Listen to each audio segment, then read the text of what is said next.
Ya listo. Bueno, no sé cuántos son. ¿Cuántos son? 13. ¿13 qué? Acá somos 409 ya. A la pucha.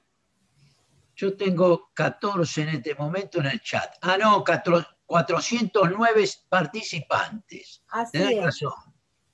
Qué bueno que es esto. Bueno, empezamos. ¿Está Marcia por ahí? En el medio la tengo yo. Buenas Bueno, noches, doctor. ¿Cómo le va? ¿qué tal? Buenas noches. Empezamos entonces, Marcia, que es tu simposio, ¿eh? Sí, claro, claro. Muy Ansiosos, bien. vamos.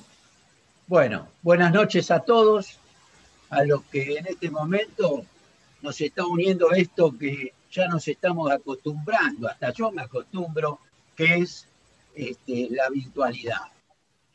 En nombre de la comisión directiva de la SAN y en nombre del comité ejecutivo del 21 Congreso Argentino de Nutrición, quisiera decirles gracias por venir hasta o acudir a este llamado y bueno, y darle la bienvenida.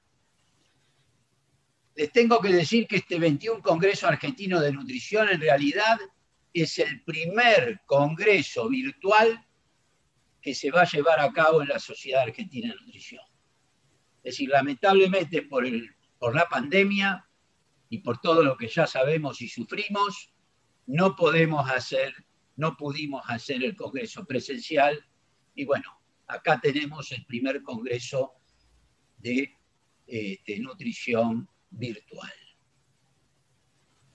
Amigos, hoy se desarrollará a continuación el primero de 3 simposios que se llevarán a cabo con el nombre En Camino hacia el 21 Congreso.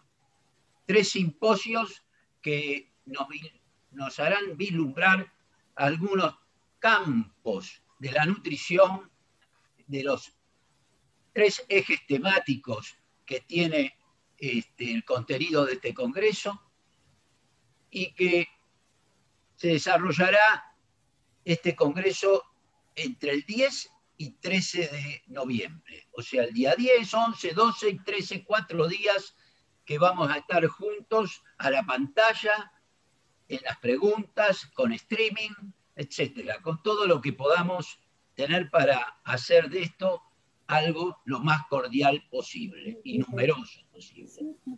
Hoy se va a tratar un tema de actualidad en el simposio Nutrición, Actividad Física y Deporte. Y tengo que agradecer, lo único que voy a hacer, no se asusten, agradecer la disponibilidad de la doctora Claudia Valenti y de la licenciada Marcia Onsari, que son las coordinadoras del track de actividad física y deporte, valoración nutricional y nutrición en diferentes etapas biológicas en el contenido científico del Congreso. También ellas organizaron este evento que va a ser hoy. La coordinadora licenciada Marcia Onsari es conocida por su labor por todos ustedes, pero tengo que decir que es docente adscripta de Nutrición y Deporte de la UBA, asimismo es docente de la Universidad de Paraguay y de la Sociedad Española para el Estudio y Avance de la Nutrición Dietética y Deportiva, docente del International Endurance Group, editora asociada de revistas como también autora de libros. Como vemos, esta lista es más larga, pero cometo una injusticia cortándola. Por fin, dejo ahora sí en manos de la licenciada Onsari, y con los participantes, los distinguidos panelistas que están invitados, a los cuales también agradecemos profundamente y que ella los va a presentar. Marcia, es todo tuyo. Bueno, muchísimas gracias, doctor. Muchas gracias por la presentación. Gracias a todos, bienvenidos a todos los que están acá escuchando. La verdad que es un placer. Estoy leyendo los chats y parece que hay gente de todo el país, así que bueno, es un placer poder compartir con ustedes esta actividad. Para mí la verdad es que compartir con Nelio y con Nicolás, dos personas que yo quiero mucho, dos personas que admiro en lo personal y también los admiro en lo profesional. Así que bueno, ahora les voy a contar un poquito de qué se trata y les voy a contar un poquito más de cada uno de ellos. Pero bueno, antes de empezar les quería contar que, como el doctor les decía, nuestro eje, que es el eje de actividad física y deporte dentro del simposio que vamos a desarrollar en noviembre, lo compartimos, estoy junto a la doctora Claudia Valenti. Claudia es médica pediatra, Claudia también es deportóloga y nutricionista, y bueno, les quiero contar un poco de qué se va a tratar el eje de noviembre.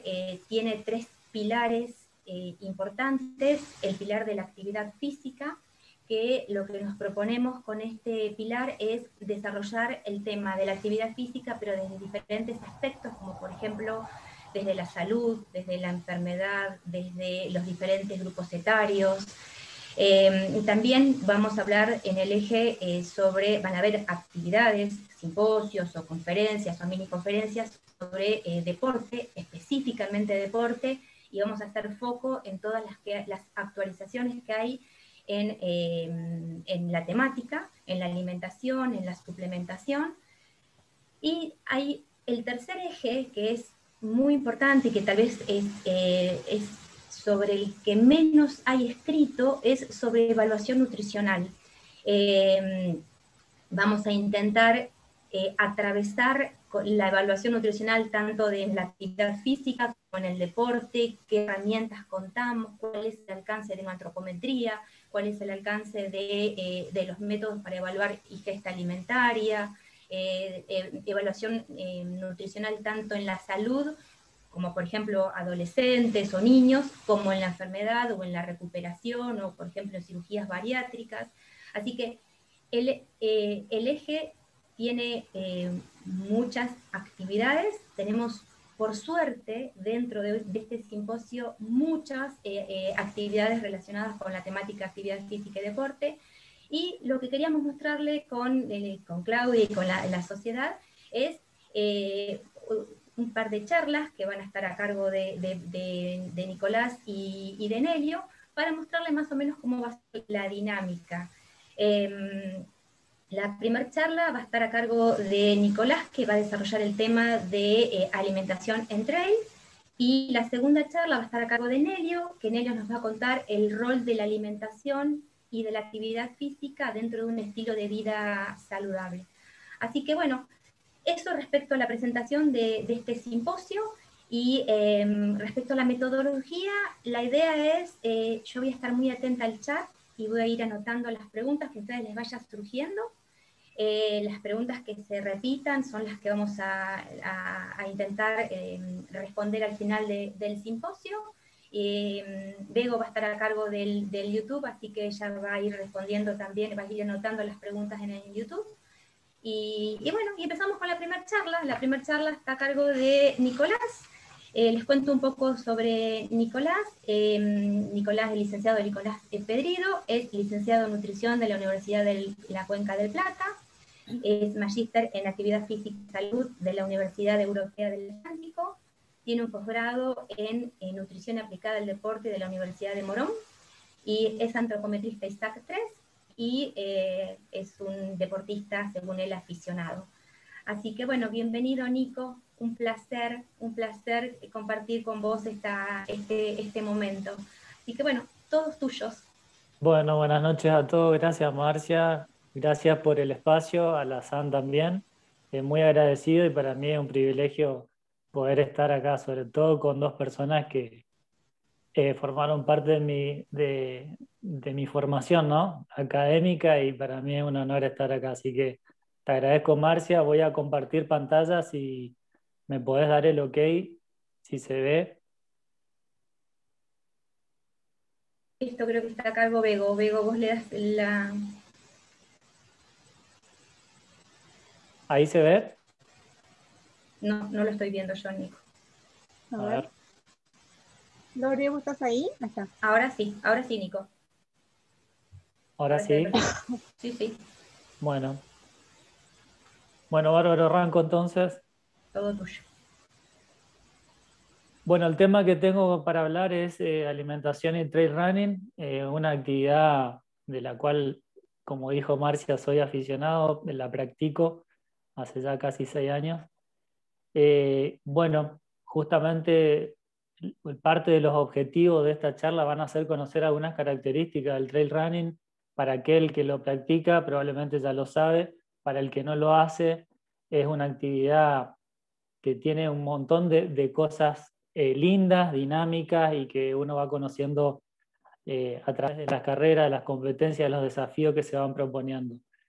También brindar herramientas para el abordaje nutricional, sobre todo a los profesionales, colegas que están escuchando, y comprender cuál es nuestro rol, sobre todo en la nutrición, para tener esa palabrita, me parece clave, un enfoque dinámico, sobre todo en este tipo de disciplina deportiva que requieren y mucho, ahora vamos a ver, de este tipo de cuestiones, de ir adecuándose y ser dinámico en el abordaje para ir acompañando al deportista. Bueno, esta disciplina, no solamente el trail running, que es de aventura, sino también el running en general, tuvo una explosión y está teniendo una explosión hace ya varios años. Pero ¿qué pasa? El trail en particular cada vez va sumando más aficionados, no solamente en nuestro país, sino también a nivel mundial. Y no solo suma aficionados, sino que también cada vez hay más ofertas de carreras en diferentes terrenos.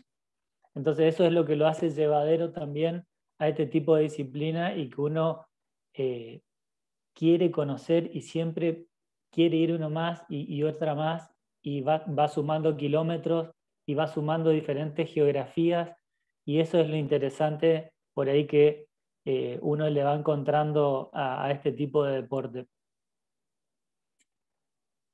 Se estuvieron viendo o se estuvo analizando por ahí el crecimiento que tuvo en varios países, sobre todo en donde nace el trail, que ahora voy a hablar un poco de eso. Pero, por ejemplo, en este estudio se vio, por ejemplo, la cantidad de participantes que hubo y cómo fue aumentando desde el año 2006 hasta el año 2009 y la participación en carreras de gente que busca siempre el contacto con la naturaleza. Esa es una de las primicias básicas de este tipo de disciplina.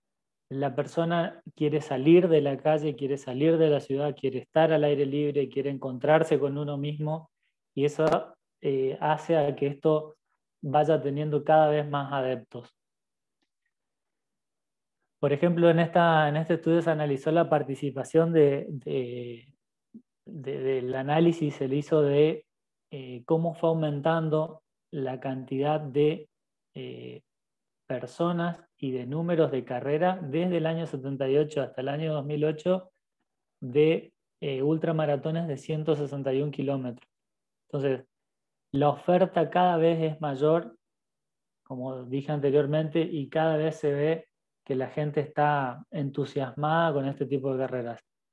No precisamente uno va a arrancar con una ultra de 161 kilómetros, pero siempre es lo que tiene el gustito a quedarse con gusto a poco, entonces uno va sumando kilómetros, va sumando entrenamiento, va sumando herramientas para ir ganando cada vez más experiencia en diferentes terrenos y obviamente en diferentes kilómetros.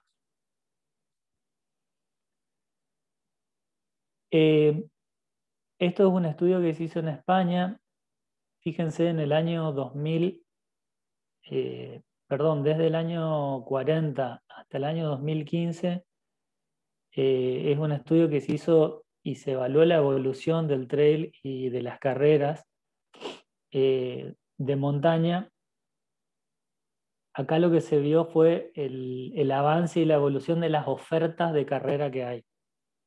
Fíjense que en el año 2012 hubo un pico de hasta 240 carreras nuevas, ¿sí? Eso fue lo que se vio viendo en este estudio, por eso se ve el pico ahí en el año 2012. de no tener nada, España empezó a cada vez tener mayor cantidad de hecho, hay deportistas de alto rendimiento que varios son de origen europeo y de todos los países de Europa, España es uno de los que mayor participación tiene en las carreras de montaña y de ultramaratón de montaña. Acá, por ejemplo, se ve la participación el buque insignia del trail running es la UTMB, que es la Ultra Trail de Mont Blanc, que se corre por los Alpes suizos. Y desde el año 2003, que fue la primera competencia de UTMB, ustedes van a ver en verde los solicitantes de las carreras y la cantidad de participantes que tuvo está en azul. Se tuvo que poner un cupo de hasta 2.200 corredores, límites para esta carrera, pero fíjense que en el año 2016 llegó a 6.000 solicitantes que quedaron en lista de espera. O sea, esta carrera no es que uno dice, bueno, yo quiero correr Mont Blanc, voy, compro el pasaje y la corro. Ahora no solo hay lista de espera, sino también que tenés que sumar puntos o tenés que tener un currículum, como suelen decir, para poder participar de este desafío. Entonces, hay participantes que quedan en lista de espera y es como lo mejor que le puede pasar a una persona que corre trail es correr esta carrera.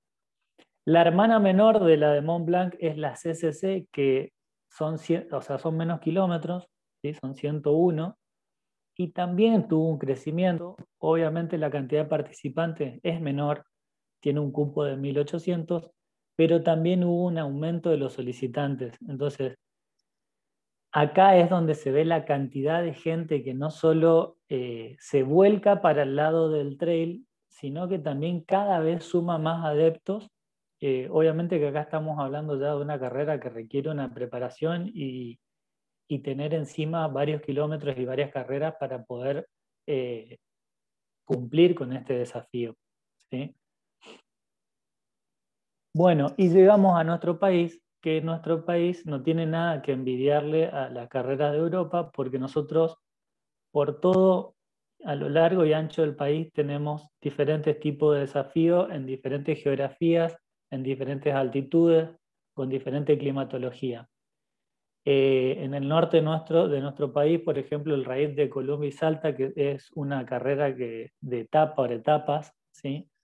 Son 3 días, con un total de 64 kilómetros. Se corre el primer día en Salta y los demás días en Jujuy. El último día se termina corriendo en las Salinas Grandes a más de 3.200 metros sobre el nivel del mar. En Villa La Angostura está la K42, que es también otro desafío muy lindo y súper duro para los que las corrieron. UTACH, que tuvo un auge importantísimo en el centro del país, en Córdoba, es una carrera, es la carrera de julio, me atrevo a decir. Volvemos más para arriba, por ejemplo, en el Soberbio Misiones se corre la carrera de Yabotí, que tiene más de 6 distancias, 2 ultras, si mal no recuerdo. Mucha humedad, mucho calor, ahí cambiamos por completo. Empedrado, que se corre en las barrancas de Empedrado acá en Corrientes, también generalmente se la suele hacer entre los meses de octubre y noviembre. Es una carrera áspera en el sentido de que el que no está acostumbrado y que no está aclimatado puede llegar a pasarla muy mal, pero bueno, sí, obviamente que para el que corrió y está escuchando hay un montón de carreras más, simplemente a modo de ejemplo para que tengan una idea que se puede disfrutar de hermosos paisajes y obviamente en todo nuestro país que no tenemos nada que envidiarle a Europa. Bueno, llegó el año 2020, el año de la pandemia, el año en el cual de golpe es como que yo suelo decir por ahí, se desenchufó todo y todos quedamos que no sabíamos para dónde ir. Muchas personas lo sufrieron, muchas personas de golpe tuvieron que quedarse dentro de la casa. De hecho, hay un estudio de la SAN hablando de la investigación de la cantidad de gente con sobrepeso que hubo en Argentina, de los cambios de hábito que hubo, bueno, un montón del sedentarismo, cómo aumentó. ¿Qué pasó con el running? Al corredor, obviamente, vos le decís quédate quieto y no se va a poder quedar quieto porque lo que le gusta es estar en contacto con la naturaleza y al aire libre. Pero bueno, es un deporte que tuvo mayor auge después de la pandemia, después que pasaron esos 2 meses de encierro, que se empezaron a liberar más cosas, que se pudo empezar a mover al aire libre, etc. De hecho, cuando Buenos Aires se dictaminó que podían salir a hacer actividad, a movimiento, ejercicio al aire libre, hubo un boom de personas que salieron a correr en los bosques de Palermo, me acuerdo, que muchos se enojaron, pero bueno, es entendible porque la gente necesitaba, no solamente desde el aspecto físico, sino también desde el aspecto emocional y psicológico, empezar a moverse, es clave para nuestra salud, y eso hay que entenderlo y dejarlo bien claro. Así que bueno, muchos se adecuaron, trataron de adecuarse, empezar de a poco, muchos tuvieron lesiones, porque empezaron de golpe, todo lo que no corrieron 2 meses quisieron correr el primer día que lo liberaron y bueno, ahí es donde empieza el problema, por eso uno siempre en el abordaje habla de ser progresivo en estas cuestiones, tener paciencia y empezar nuevamente. ASIC, una marca muy reconocida en lo que es running, en la indumentaria deportiva, junto a Runkeeper, que es una de las aplicaciones para corredores, realizó un estudio en más de 12 países, en 12 países, analizaron 14.000 deportistas. Como ustedes pueden ver ahí algunos números a nivel global, ¿sí? 36% de estas personas son más activos ahora que antes de que comenzara la pandemia. Fíjense que la aplicación registró un aumento en abril del 2021 del 252%, perdón, ahí es 2020, no es 2021, en comparación con el periodo de abril 2019. Entonces, acá se ve mucho el encierro, se ve mucho las ganas de la gente que tenía de moverse, y bueno, un montón de cuestiones más, pero esto es a modo de ejemplo y de dato que uno puede ir dando, y que lo que se encontró, obviamente que faltan todavía, considero que hay más estudios que están llevándose a cabo, pero bueno, se ve cómo la gente se empezó a mover y las ganas que tenía de empezar a realizar actividad. Bueno, entrando un poco a la parte ya de lo que es el trail y de las carreras, ¿cuáles son las entidades que que engloban a lo que es este tipo de actividad? Bueno, en primer lugar, la World Athletic, que anteriormente llamada IAF, existen estas 3 organismos, ¿sí? Que son, cada uno rige en base a la World Athletic, pero en algunas carreras puntuales el organismo organizador es uno, en otras carreras es otro, pero bueno, generalmente estos 3 organismos, después cada federación en cada país tiene su organismo madre, ¿no es cierto?, que nuclea a las carreras de trail y de montaña. Bueno, ¿cuál es la definición de trail running? Para no hacerlo tan conceptual, pero generalmente la carrera de trail se da en campos abiertos, en lugares abiertos, con diferentes tipos de geografías. Lo que dice el concepto de trail es que no la menor cantidad de ruta tiene que ser asfaltada, que no se exceda el 20% de lo que es el tramo, ¿no es cierto?, de esa competencia. Existen carreras de autosuficiencia o de semisuficiencia, o sea, puede ser asistido o no, y se practica bajo la ética deportiva, la lealtad y la solidaridad.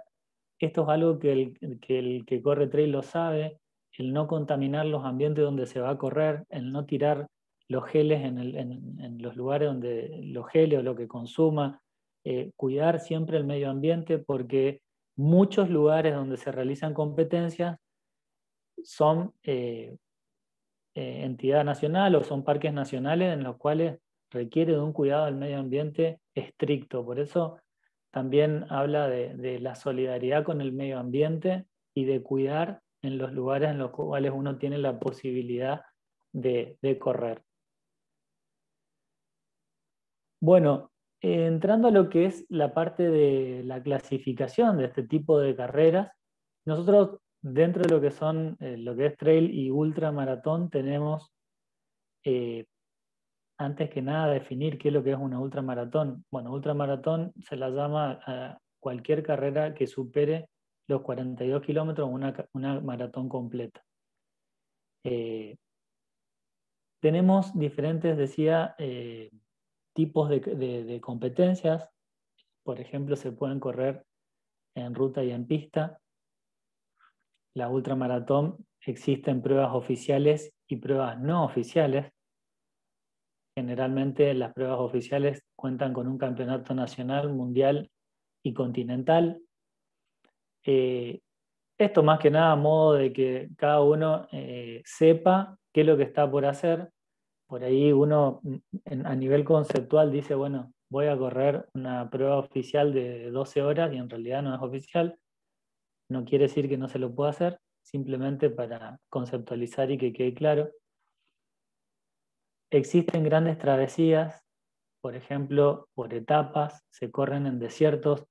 Lo que yo también quiero mostrar acá es que no es solamente que uno sale a una competencia de trail de 20 kilómetros, 35 o hace una ultra y está en contacto con el bosque. Hay diferentes geografías y climas y temperaturas a los cuales el corredor está expuesto y ahí viene lo importante y lo clave de acompañar al deportista para ver a dónde está por ir a correr y de qué manera yo puedo ayudarlo a lo que es su desafío. Entonces tenemos, por ejemplo, carreras por etapas en el desierto de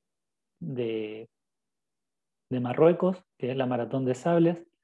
En Mongolia, que se da en el desierto de Gobi, son 250 kilómetros, ¿sí? Son diferentes terrenos mixtos también. La Maratón de Atenas-Esparta, llamada Espartatlón, que tiene un máximo de 36 horas, también se debe clasificar para correr en ese lugar y requiere una preparación específica y exclusiva, ¿no es cierto?, para el que tenga la posibilidad de correr. Llegamos a lo que es el Ultra Trail, también carreras insignias de lo que es Mont Blanc, como dije recién, lo que ustedes ven con el signo más y el número al lado es el desnivel positivo que tiene. Hay carreras que son realmente, uno dice, ¿y hay gente que hace eso? Sí, hay gente que hace eso, hay gente que le gusta y hay gente que entrena para correr este tipo de desafíos de más de 100 kilómetros y que son muy, muy exigentes para nuestro organismo.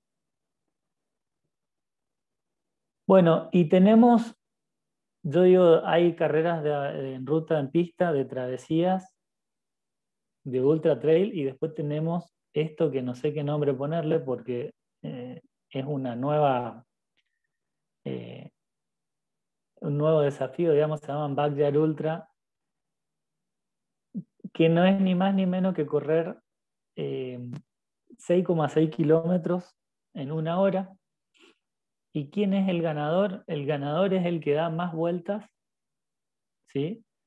Son vueltas en bucle, se llaman. Tienen una hora para hacer 6 kilómetros. Si vos terminaste los 6,6 kilómetros en 45 minutos, tenés 15 minutos de descanso para la hora siguiente volver a empezar a correr. Y a la hora siguiente otra vez 6,6 y otra vez 6,6. Esto es, todas las horas se sale y se hace los 6,6 kilómetros. La persona que mayor cantidad de vueltas dio hasta el momento, si mal no recuerdo, dio 60 vueltas. hagan el cálculo de la cantidad de kilómetros que hizo sin dormir, porque esto se sigue, no se para nunca, y el ganador es el último que queda el último que da el último bucle. La gente va abandonando y el que sigue dando una hora, hasta que gana. Ese es el ganador. Y si no hay ganador, se vuelve a competir al año siguiente la misma carrera. La verdad, una locura y un desafío mental y fisiológico importante. Algunos van a estar de acuerdo, otros no, pero bueno, es una nueva modalidad de ultramaratón que se está llevando a cabo en varios países. Bueno, ¿qué tengo que tener en cuenta yo? Lo primero y principal cuando empiezo a abordar con una persona, el contexto en el cual se mueve ese deportista. Una palabra fundamental a la hora de empezar a trabajar con alguien. Ahora, identificar con quién voy a trabajar, si voy a trabajar con un deportista recreativo, con un deportista de mediano rendimiento o con alguien que ya tiene muchísimos kilómetros encima, tiene un objetivo de bajar tiempos o de sumar kilómetros de la mejor manera posible. Entonces, cada uno con un objetivo diferente y ahí es donde el profesional se va a tener que amoldar para acompañar y ayudar a que se logre ese objetivo. No todos los... por ahí uno comete el error de... no sé si cometer error, pero es la palabra, pero decirle a esa persona que corrió 10 kilómetros, 15, quiere ir a correr 42 dentro de un mes, bueno, obviamente que yo doy mi opinión y pueden estar o no de acuerdo y es bienvenido, ¿no es cierto?, el feedback, pero lo que uno trata nace cuidar a la persona, por eso no saltearse kilómetros, porque pasa realmente esto en muchos grupos de corredores o en corredores individuales que van al consultorio a buscar ayuda no nutricional, pero tienen esto de querer más y más y más, y correr 21 kilómetros en calle y después 42 no es lo mismo que correr 21 kilómetros de trail en montaña y después correr 42. Son dos saltos muy grandes, las exigencias son diferentes y el tipo de entrenamiento también va a ser diferente. Por eso hay que tener cuidado, buscar, ¿no es cierto?, la forma de comunicar, de ser empático, sin tirarlo para abajo al deportista, pero que entienda también que requiere una preparación puntual si quiere ir sumando mayor cantidad de kilómetros. La evaluación nutricional, bueno, es algo clave y el puntapié inicial me parece para todo abordaje. Acá es donde se empieza ya a ver la primera conjunción del trabajo multidisciplinar que debe existir, multidisciplinar, transdisciplinar,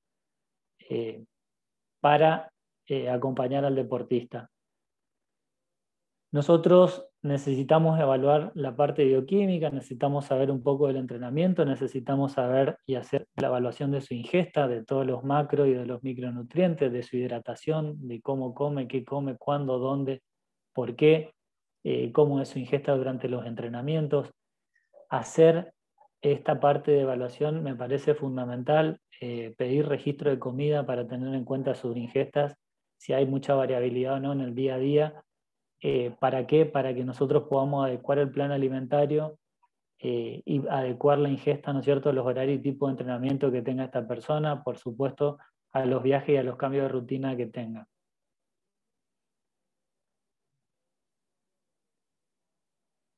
La evaluación nutricional me parece que consta de 3 etapas. Primero, la valoración como tal, desde todas las áreas. Una segunda etapa que es la ejecución, donde se da el plan de alimentación y los delineamientos de objetivos de manera consensuada con el deportista a través de la educación alimentaria nutricional. Y una tercera etapa donde uno va a realizar el seguimiento y monitoreo para ver qué evolución tuvo esta persona, si hubo mejora de parámetros antropométricos y en el caso de que sea necesario realizar algún tipo de ajuste con nuevas pautas nutricionales a través de la educación alimentaria, que no me voy a cansar nunca de decir que eso tiene que estar 24/7, como dicen los chicos ahora, todo el tiempo como herramienta nuestra con el deportista. ¿Cuáles son algunas de las problemáticas a las cuales se enfrenta el corredor de larga distancia? Generalmente de composición corporal, en competencia y en entrenamiento. De composición corporal, lo que es restricción energética para lograr menor cantidad de tejido adiposo. Muchas personas empiezan bien y después se empiezan a fanatizar con el tema de perder tejido adiposo y ya se pasan a un extremo. Entonces, tener cuidado con eso. Es muy común que en los grupos de corredores se pasen los planes de alimentario y que Juancito haga el plan de alimentación de María y creen que para todos es igual y bueno, y ahí es donde empieza a haber problemas. Se ve mucho, esto está estudiado, no lo cité, pero sí está estudiado, se ve mucho en deportes de resistencia, muchos trastornos alimentarios, por eso hay que tener cuidado, hay que saber detectar, sobre todo cuando uno realiza la evaluación nutricional. En competencia, una de las problemáticas es cubrir demanda energética, sobre todo en aquellas personas que hacen muchos kilómetros. Nutrición precarrera, evaluar de qué manera se puede llevar a cabo, si es posible una carga de glucógeno. Reposición de energía y de fluidos durante la competencia también. ¿Qué es lo que pasa en el corredor de larga distancia? Hay cambio en los marcadores hormonales y metabólicos. También hay una muy buena, un muy buen estudio, que no me salía la palabra, de lo que pasa a nivel hormonal y metabólico en el deportista de larga distancia, a nivel óseo y muscular también, a nivel hepático, todos los cambios que se van produciendo debido al estrés que va produciendo la competencia. Y si esa persona ya de entrada no está con esa base nutricional bien o está floja, probablemente se incrementen ese tipo de cuestiones negativas. Y en entrenamiento, la recuperación que tiene que haber entre sesión, si es una persona que hace doble turno, que tiene mucho volumen de kilómetros semanales, ahí se empieza como a complicar un poco de ver de qué manera, sobre todo si es un deportista recreativo que también tiene que trabajar. Y los riesgos de cubrir macro y micronutrientes en sesiones de entrenamiento prolongado. Acá es donde se ve el manejo y el timing y la manera en la cual uno puede optimizar el aporte de calorías durante todo el día, desde que esa persona arranca su día a día. Bueno, con respecto a los aspectos nutricionales, sería una base de lo que es la importancia nutricional, siempre cubrir macronutrientes, energía, los micros, timing de comidas y arriba de todo la frutilla del postre, como suelen decir, suplementación. Muchas personas empiezan al revés y no necesariamente en todos los casos es necesario el uso de suplemento, pero bueno, es algo que el bombardeo mediático que hay y la confusión también a la cual está expuesta la persona hace a que ya lleguen a la consulta con 3 o 4 suplementos diferentes. Pero bueno, de eso se trata, de que nosotros también acompañemos, ayudemos y que entienda la otra persona de que muchas veces no es necesario gastar esa plata en suplementos, sino invertirla en alimentación. Bueno, no quiero aburrir mucho con esto, lo que son las recomendaciones de macronutrientes, pero básicamente la importancia de los hidratos de carbono. En el deportista de resistencia se cubren muy fácil las proteínas, pero siempre hay que dejar un poco de margen al aporte de grasas, ¿sí? Sobre todo si son grasas que sean, grasas saludables. No descuidar el aporte de hidrato de carbono, fundamental.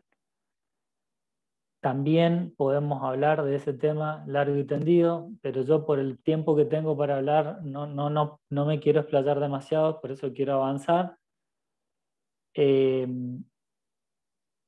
algunos estudios hechos en deportistas de ultra resistencia o de ultra endurance, como suelen decir, de dónde proviene el mayor aporte de nutrientes. Ustedes pueden ver las barras más oscuras son el aporte de hidrato de carbono, se evalúa en ciclismo, en triatlón, en running de ultra resistencia. Otros estudios también con respecto a lo que es el consumo de hidratos de carbono en ultramaratón, las calorías que aportan por hora de ejercicio, los gramos de hidrato de carbono por hora de ejercicio, el posicionamiento de la Sociedad Internacional de Nutrición Deportiva, de lo que son las consideraciones nutricionales para entrenamiento y competencia en ultramaratón, que dice que hay evidencia abrumadora para la inclusión de una alimentación moderada alta en hidratos de carbono. Se podría llegar a limitar la ingesta de hidratos antes de sesiones de baja intensidad para mejorar la capacidad oxidativa de las grasas y la función mitocondrial, pero también habla de que podría comprometerse el rendimiento en entrenamiento de alta intensidad, ¿sí? En competencia habla del consumo de entre 150 y 400 kilocalorías por hora de ejercicio, un gran porcentaje proveniente de los hidratos y un poco de las proteínas. ¿Cómo se puede lograr esto? A través de una variedad de alimentos dulces y salados, habla también de este aspecto. Tener en cuenta siempre la palatabilidad, preferencia y tolerancia, que es lo que uno siempre repite en este tipo de cuestiones. La pregunta clave es ¿qué plato comer cada día? Es lo que nos preguntan los atletas. Siempre variedad, incluir hidratos, los 3 hidratos, proteína y fibra, ¿sí? Obviamente hidratación. ¿De qué va a depender esto? O sea, del contexto, es clave, de la frecuencia y de la intensidad del entrenamiento, del cronograma de competencia, que en este momento en particular se está viendo que te corren carreras, que se suspenden carreras, entonces es todo el tiempo una incertidumbre y el deportista está en una tensión constante porque se está preparando, se hizo una planificación donde uno hace una etapa de carga, una etapa de descarga y en el momento de la carrera te avisan que se suspende. Bueno, eso está pasando y mucho, la gente pega grito en el cielo, pero lamentablemente hasta que no se normalice va a seguir pasando, ojalá que no. Y por supuesto el objetivo y de composición corporal que tenga ese deportista. Siempre hacer educación a través de consumo de, como dijimos, de fibra, de proteína y de hidrato de carbono, cómo yo voy a dividir el plato, cómo voy a manejar el consumo de hidratos o la periodización, si se tienen 2 estímulos en el día o si se tiene uno solo. Si la persona entrena a las 7 de la mañana o entrena a las 7 de la tarde o entrena a las 3 de la tarde, ¿cómo organizo el consumo de estos nutrientes y priorizo llenarlo de energía previo a su actividad? Ahí también está el tema de estar en el trabajo, dónde se encuentra esa persona, se va a llevar su vianda. Si entrena a las 6 de la mañana, voy a hacer una pequeña carga a la noche, voy a darle hidrato de carbono a la noche para que esa persona no entrene con un glucógeno vacío. Entonces, son cuestiones que se van presentando, yo las hablo y cuento porque hay diferentes escenarios, por eso no todos somos iguales, no todos entrenamos a la misma hora y por supuesto que no todos tenemos el mismo plan de entrenamiento, por eso la importancia de saber escuchar y ver cómo voy organizando las comidas principales o los 4 platos principales en base a los horarios de entrenamiento de esa persona y laborales que tenga y de tiempo disponible para la preparación de cada uno de sus platos.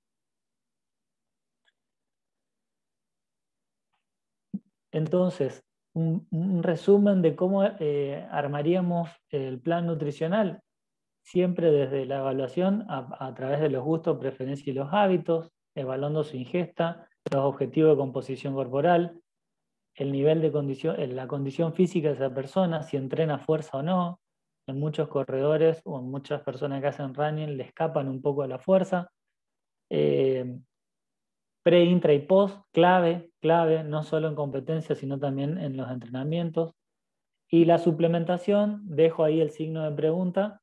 Suplementación según planificación de entrenamiento y cronograma, ¿sí? Y también ahí viene la parte de tolerancia gastrointestinal de la persona y si alguna vez tomó suplementos o no. Bueno, un montón de cuestiones que van surgiendo para poder hacer un armado y adecuar lo máximo posible el plan nutricional. Bueno, consideraciones pre, intra y post. Siempre en nutrición deportiva hacemos hincapié en esto. Empezar con energía, tratar de mantenerla y hacer una buena recuperación. La importancia de tener en cuenta las ingestas las últimas 12 horas, sobre todo generalmente en running se compite a la mañana temprano. Y acá voy a decir una cosa. Las personas que corren más de 21 kilómetros, de 30, de 42, los horarios de competencia se van corriendo y se lo hacen más temprano. Y ahí es donde surge otra vez el dinamismo del profesional a la hora de decir cómo organizo a esta persona la comida que su carrera empieza a las 3 de la mañana.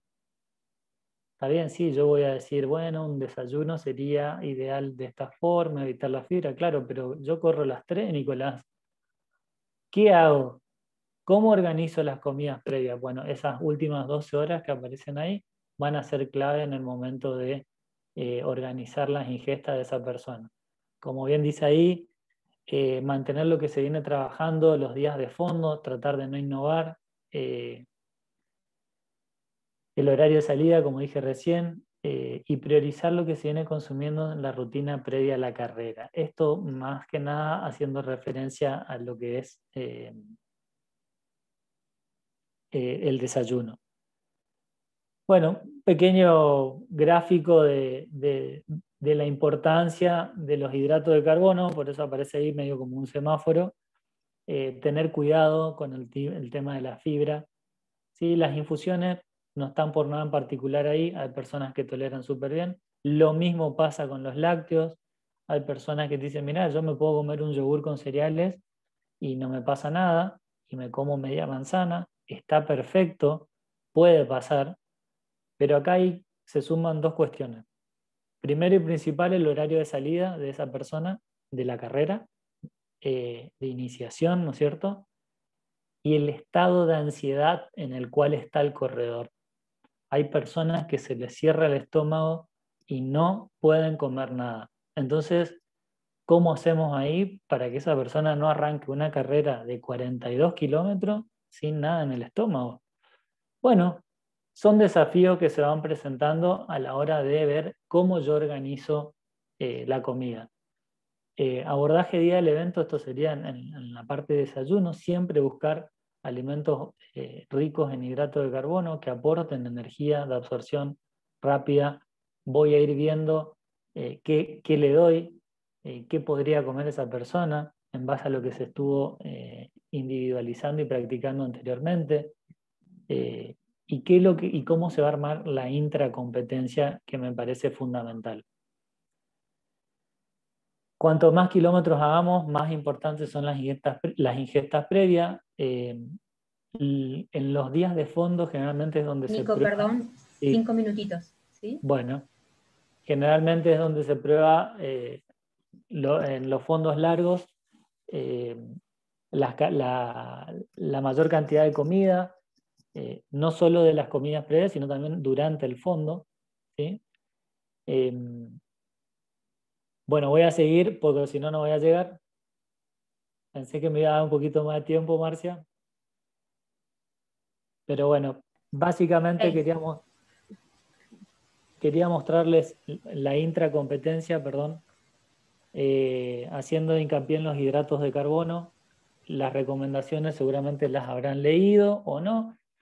Quería mostrarle un ejemplo de intracompetencia que tuve la oportunidad y el gran desafío de acompañar a esta persona que es de acá de Corrientes, corrió 24 horas en el año 2019 en Puerto Madryn, ¿sí? Recorrió 170.4 kilómetros en pista, durísima la carrera, ¿sí? Dar vuelta dentro de una pista, hacer 170, imagínense el trabajo mental.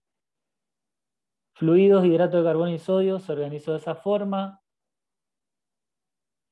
Había una amplitud térmica ahí de 16 a 8 grados, por eso a la noche también esta persona agregó infusiones calientes, agregó bizcochuelo, agregó sopa, ¿sí? Por el frío y por el descenso de la temperatura. Por suerte obtuvo el segundo puesto, le fue muy bien, quedó muy contenta y es una de las personas que está con todo el puntaje para poder ir a la Spartathlon que está ahí en stand-by. Me adelanto un poco, perdón por esto, pero bueno. Quiero mostrarles la parte final, que es lo del checklist, que me parece importante decírselos.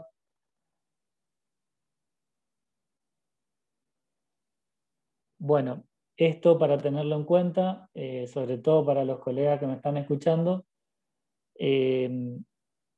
la importancia de ver qué tipo de carrera va a correr la persona, bajo qué geografía, o si hay una mezcla ahí de todo un poco. El suministro de alimentos y bebidas, si va a ser una carrera de autosuficiencia, o sea, va a tener que llevar toda la comida encima de semi, o va a haber puestos de control, va a ser asistido a full, digamos, va a haber varios puestos de control. El equipamiento que va a tener, la tolerancia gastrointestinal de lo que se fue probando, tener en cuenta la altimetría de la carrera, preparaciones caseras si es que se probó. Un ejemplo de cómo las carreras te facilitan la altimetría para que vos vayas organizando esto junto a los puestos de hidratación. Este es uno de los ejemplos que puse de UTouch. Fíjense que en cada puesto te dice qué va a haber en cada puesto. Esto nos sirve mucho a nosotros a la hora de planificar, ¿sí? Se pueden encontrar con una variedad de cosas en los puestos de abastecimiento.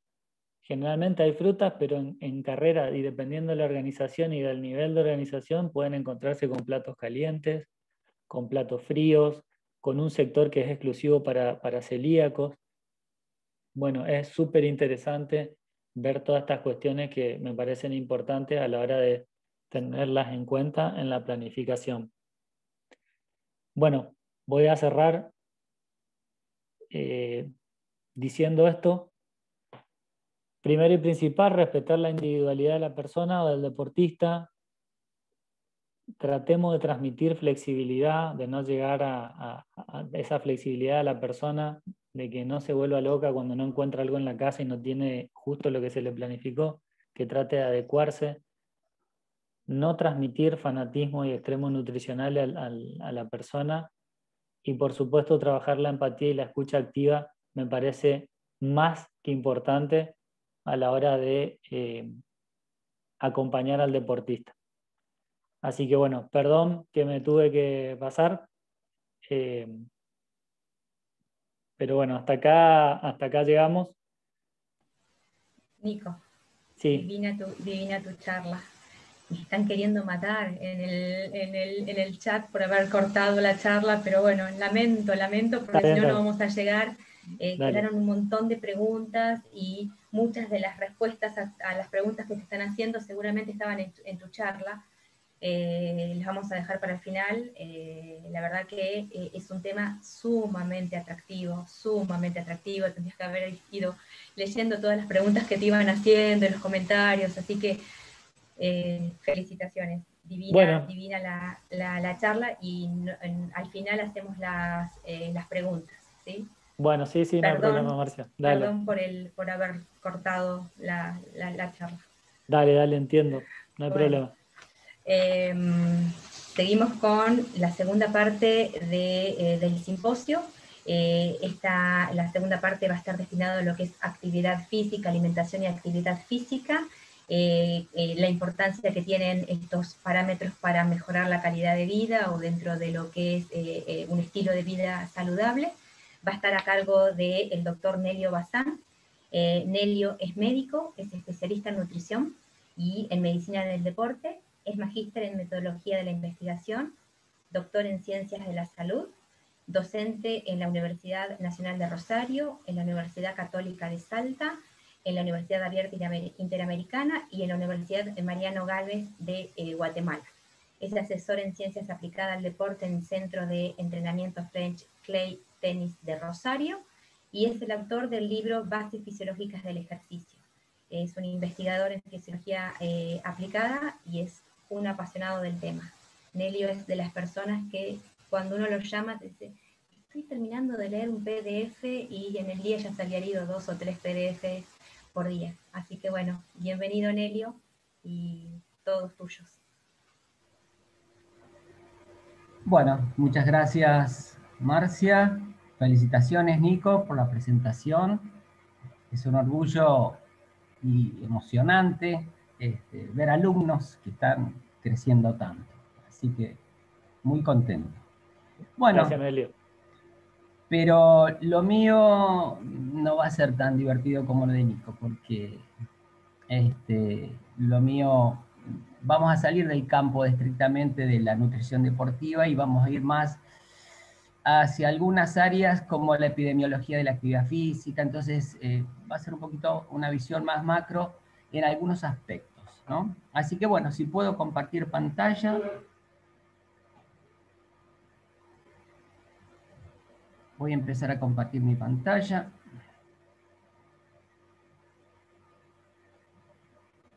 Me gustaría que me digan si ven mi pantalla. Súper bien, Nelio, se ve. Perfecto. Bueno, vamos a hacer la presentación. Bueno, yo siempre todas mis clases en Argentina y en otros países la empiezo con esta imagen. Para mí es un orgullo ser argentino, vivir en Argentina. Y ahora desde Rosario les comparto a todos esto, ¿no es cierto? Bueno, lo que yo tengo es este tema para hablar, nutrición y actividad física, pilares para un estilo de vida saludable. Un poco es decir, bueno, pero ya sabemos que es, la nutrición y la actividad física son los pilares para un estilo de vida saludable. Sí, lo sabemos. Pero vamos a hacer un poquito de historia. Hace unos años, la Organización Mundial de la Salud, exactamente en el 2004, lanzó una estrategia mundial sobre el régimen alimentario, sobre la actividad física y sobre la salud. ¿Por qué? Porque estaban preocupados porque las enfermedades crónicas no transmisibles explicaban alrededor del 60% de todas las muertes y el 47% de la carga de morbilidad. Y creían que para ahora, o sea, para el 2020, iba a seguir aumentando. ¿Y cuáles eran los factores de riesgo más importantes? Bueno, la hipertensión arterial, el colesterol elevado, la escasa ingesta de frutas y verduras, los temas de obesidad, el sobrepeso, la falta de actividad física y el consumo de tabaco. Todos estos factores de riesgo, la mayoría, estaban relacionados con el tema de alimentación y la falta de actividad física. Justamente el tema que nos toca a nosotros. Entonces, respecto a la alimentación, ¿qué decían? Bueno, que había que lograr un equilibrio energético y un peso normal. Esto aparece en las metas horizontes siempre de la Organización Mundial de la Salud, cosas inalcanzables, ¿no es cierto? Limitar la ingesta de grasas, sustituir las grasas saturadas por insaturadas, eliminar las trans, aumentar el consumo de frutas y hortalizas como las legumbres, los cereales, los frutos secos, ¿sí? Disminuir los azúcares simples, limitar la ingesta de sodio. Y con respecto a la actividad física, o sea, los dos pilares del documento, era que, bueno, que las personas se mantengan activas. Así de fácil lo decían, ¿no? Y tan libremente. Decían, por lo menos que hagan 30 minutos todos los días, y con eso van a evitar cánceres, y también fortalezcan la musculatura. Muy bien. Y estamos hablando de que quizás para un control de peso la actividad física necesaria fuera mayor. Les vuelvo a recordar, era el año 2004. Pero algo salió mal. Algo salió mal. Si bien todos los países firmaron ¿Qué pasó 20 años después? Y aquí nos vamos a detener un poquito. ¿Cuáles son las causas principales de disfunción en el mundo? A pesar de que algunos dicen que son virósicas, en realidad lo que está matando es la cardiopatía isquémica. Fíjense en qué pasó. En el año 2000, cuando ellos estaban preocupados por la cardiopatía isquémica, había alrededor de 6,5 millones, 7 millones de muertos por año por esa enfermedad. ¿Qué pasó 20 años después? En el 2019 son estos datos. Bueno, hay más de 9 millones de muertos por cardiopatía isquémica. ¿Qué pasó con el accidente cerebrovascular? Si ustedes ven, el redondelito blanco tiene que ver con lo que pasaba en esa época cuando se hizo este documento, y el redondelito oscuro tiene que ver con lo que es la actualidad. O sea que todas estas enfermedades crónicas, y si ven más abajo, encontramos cáncer, encontramos Alzheimer, encontramos diabetes y nefropatía, todas aumentaron. La gente se muere más por estas enfermedades crónicas no transmisibles, aún a pesar de que la OMS ya había alertado al mundo y se habían hecho las recomendaciones y todos los países firmaron y estuvieron de acuerdo en que había que hacer más actividad física y comer mejor, ¿no es cierto? Pero el mundo es lo que es, y estos son los datos reales, ¿no? Nos seguimos muriendo por estas enfermedades que creíamos que teníamos la solución.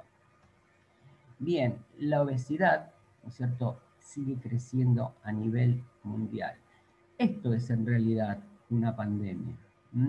Entonces, fíjense que en todo el mundo, y vamos a ver que hay algunos países que están con verdes más oscuros que otros, donde la obesidad en general supera el 30% de la población. Nosotros nos encontramos, según esto, entre el 20 y 30% de la población en obesidad. El sobrepeso todavía es mayor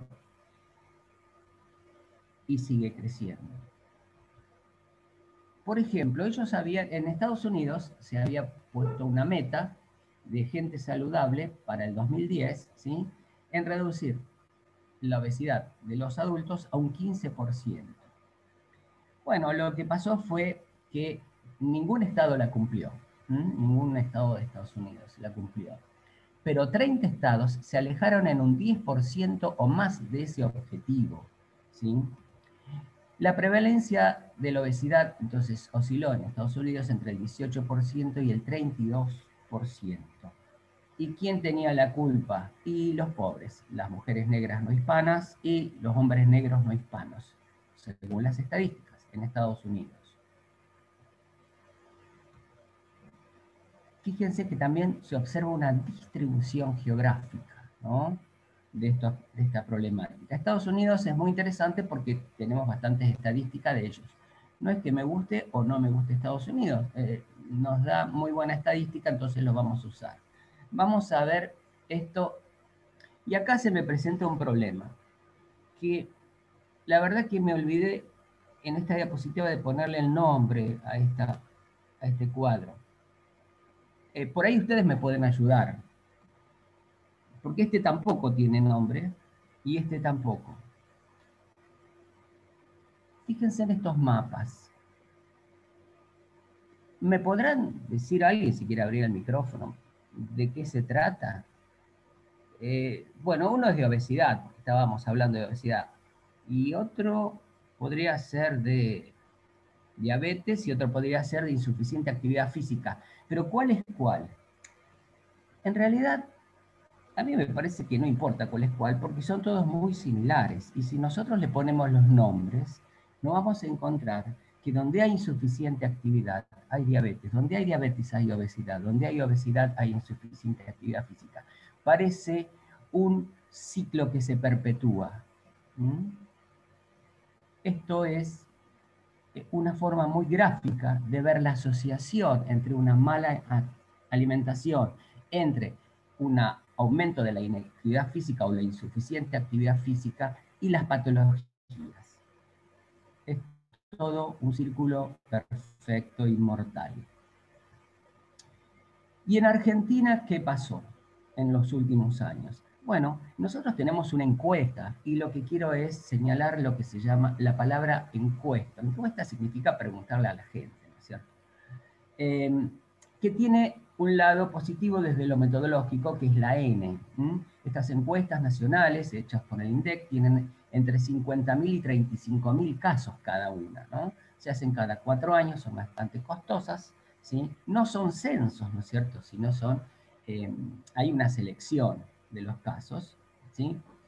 Y lo que vemos es que la insuficiente actividad física sigue creciendo, que la obesidad sigue creciendo y que la diabetes sigue creciendo y en forma imparable. Entonces, lo que hemos hecho en los últimos años aparentemente no ha servido demasiado. Pero esto es lo que se le preguntó a la gente. En la última, lo que se hizo fue tomar una submuestra y ya no preguntarle a la gente, sino directamente pesarla, tomarle la presión, sacarle sangre, con consentimiento obviamente, ¿sí? Y controlar su colesterol. Entonces lo que se vio es que el 40% de esas personas al azar tenían la presión arterial elevada, que el 8,4 tenía una glucemia elevada, que el 30% tenía colesterol elevado y que el 66% tenían exceso de peso, ya sea por sobrepeso o por obesidad.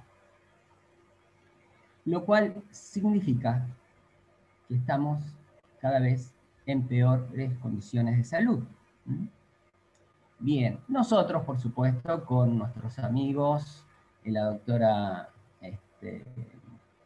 Claudia Valenti, que está acá, con Fernando Laíño, hemos hecho muchas investigaciones en esta área, y aquí les presento una de ellas. Esta la hicimos con Fernando Laíño, ¿sí? Y lo que hicimos fue, bueno, estudiar el comportamiento sedentario y el estado nutricional de escolares porteños. Lo interesante de esto es que son medidas objetivas. Nosotros no le preguntamos a los chicos si se movían, no se movían, si directamente lo que hicimos fue colocarles sensores de movimientos, unos dispositivos, durante una semana y luego los retiramos. Entonces, lo que tenemos son datos, ¿no? Bueno, esto es de peso y lo que encontramos fue que el estado nutricional tenía que ver con nivel socioeconómico. Acá nosotros estudiamos chicos de escuelas privadas, nivel socioeconómico alto, y chicos de escuelas más carenciadas, en el nivel socioeconómico más bajo. Y encontramos, fíjense, estudiamos 173 chicos y encontramos el 25% con sobrepeso, 14% con obesidad. Chicos de primaria y secundaria. Lo que vimos es que si sos pobre en Buenos Aires, tenías mucho más riesgo de tener sobrepeso u obesidad que si tenías un nivel socioeconómico más alto. Sin embargo, en lo que hace a los niveles de sedentarismo, no había diferencia, ni entre la primaria y la secundaria, ni entre las categorías por nivel socioeconómico.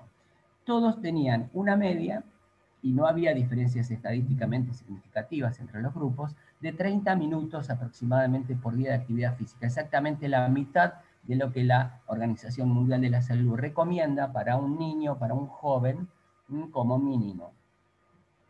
¿Y cuánto tiempo tenían tiempo sedentario? O sea, sentados, en reposo, en estado de vigilia. Más de 9 horas por día. Entonces, esto realmente explica muchísimas cosas. Sabemos que es una muestra pequeña, sabemos que es una muestra de conveniencia, pero nos está dando los elementos para explicarnos muchísimas cosas, como es el panorama epidemiológico actual. Y esto era antes de la pandemia, imagínense, con toda la temática de la pandemia en sí. Vamos a hacer un poquito de historia y nos vamos a ir al año 1945. En el año 1945 terminaba la Guerra Mundial. Por supuesto, terminaba la Guerra Mundial, empezaban otras guerras, siempre hay guerras, ¿no es cierto? Pero había una especie de júbilo a nivel internacional porque terminaba la Guerra Mundial. Sin embargo, había un emergente nuevo en salud, que era la enfermedad cardiovascular, que comenzaba a tener una prevalencia muy importante. La gente se moría por infartos en una proporción que no se había detectado nunca antes. Entonces, bueno, le piden a un médico joven que organizara las investigaciones. Este médico joven era el doctor Morris, un médico que había estado en la guerra en India y que regresaba a Inglaterra, y bueno, se hizo cargo de la organización del Medical Research Council y por suerte contó con que el Hospital de Londres, que es el que estamos viendo, a todo el que moría se le hacían autopsias. Y entonces él estudió 2.697 autopsias de personas que no habían muerto por diagnóstico de enfermedad cardíaca, qué es lo que les había sucedido. Después hicieron un estudio epidemiológico y empezaron a relacionar, no sabían realmente qué es lo que pasaba, ¿cierto? Entonces comenzaron a relacionar profesiones. Estudiaron a los maestros, estudiaron a los obreros, a los oficinistas, estudiaron todo tipo, hasta que empezaron a surgir ciertos patrones. Uno de estos patrones lo encontraron en el sistema de transporte.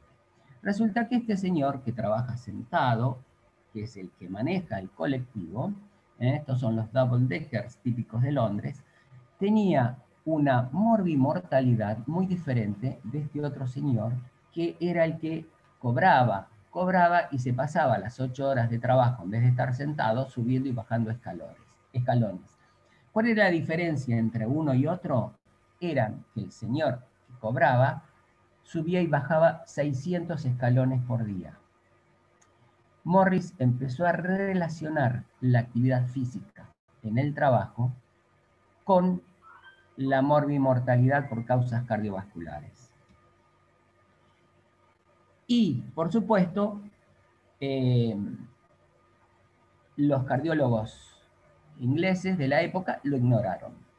Entonces, él siguió con las investigaciones y estudió a los trabajadores del correo que caminaban todo el día repartiendo cartas. En esa época no había mails electrónicos, y los comparó con las telefonistas que estaban sentadas poniendo cables de una línea telefónica a otra, ¿no? Haciendo todas las combinaciones posibles, y encontró también lo mismo, que la morbimortalidad, ya sea en el primer episodio clínico o después, era el doble entre los que estaban sentados.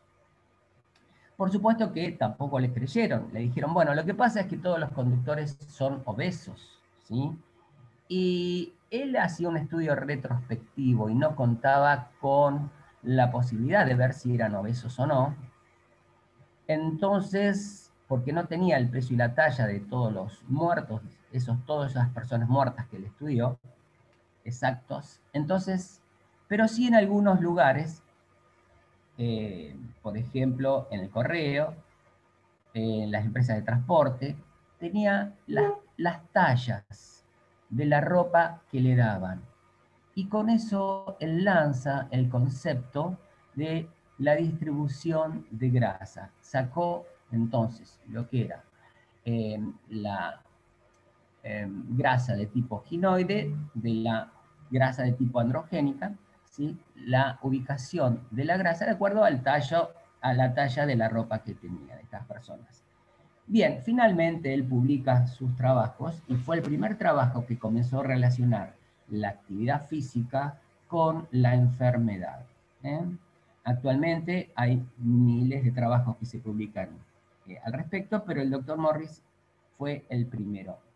Y aún más, él siguió trabajando en epidemiología y fue uno de los que acuña el concepto de transición epidemiológica, donde ya hay una disminución, que no sé si lo pudieron ver en el cuadro donde vimos mortalidad, donde hay una disminución en general de las muertes por causas infecciosas y un aumento de las muertes por enfermedades crónicas no transmisibles. Y él aboga el uso de las técnicas epidemiológicas para estudiar la actividad física, ¿no? El doctor cumplió 100 años, al fallecer, hacía poco que había cumplido 100 años, y hasta 6 meses antes de su muerte, él iba todos los días a hacer actividad física. un día al gimnasio y al día siguiente hacía natación en una pileta. Y una de las preguntas que él nos dejó es, dice, nosotros en Occidente somos la primera generación en la historia de la humanidad en que la masa de la población tiene que hacer ejercicio deliberadamente para estar saludable. ¿Se podrá adaptar? Esa era una pregunta. Acá está, en esta foto está con Pfaffenberger, con un amigo de él. Y la verdad es que todavía nos estamos cuestionando si se va a poder adaptar, porque las cifras están diciendo que esa adaptación no está llegando muy bien, no se está pudiendo conseguir. A partir de ahí se generan algunas teorías de por qué nos pasa esto, ¿no es cierto? Y algunos comienzan a ver desde el punto de vista histórico, bueno, o desde el punto de vista evolutivo, cómo son nuestros genes, ¿no es cierto? ¿Qué nos pasaba a nosotros? ¿Para qué estamos diseñados? ¿Para qué están diseñados nuestros genes? Y dicen algunos autores, bueno, en realidad tenemos un ciclo de festina, hambruna y actividad física, donde cuando tenemos hambre, hacíamos contracción muscular y hace 50.000 años salíamos a cazar al mamut. Y si la actividad física era exitosa, quiere decir que no nos cazaban a nosotros y nosotros teníamos a la presa, ¿sí? Bueno, podíamos hacer una ingesta, ahí no se ve muy bien, de lípidos, y triglicéridos y proteínas, ¿no es cierto? Bien, por alguna razón no se ve bien. La cosa es que esa capacidad de almacenamiento nos permitió sobrevivir durante mucho tiempo, ¿m? Pero esa capacidad de almacenamiento todavía está presente en nuestros genes. Y en este momento nos está jugando en contra.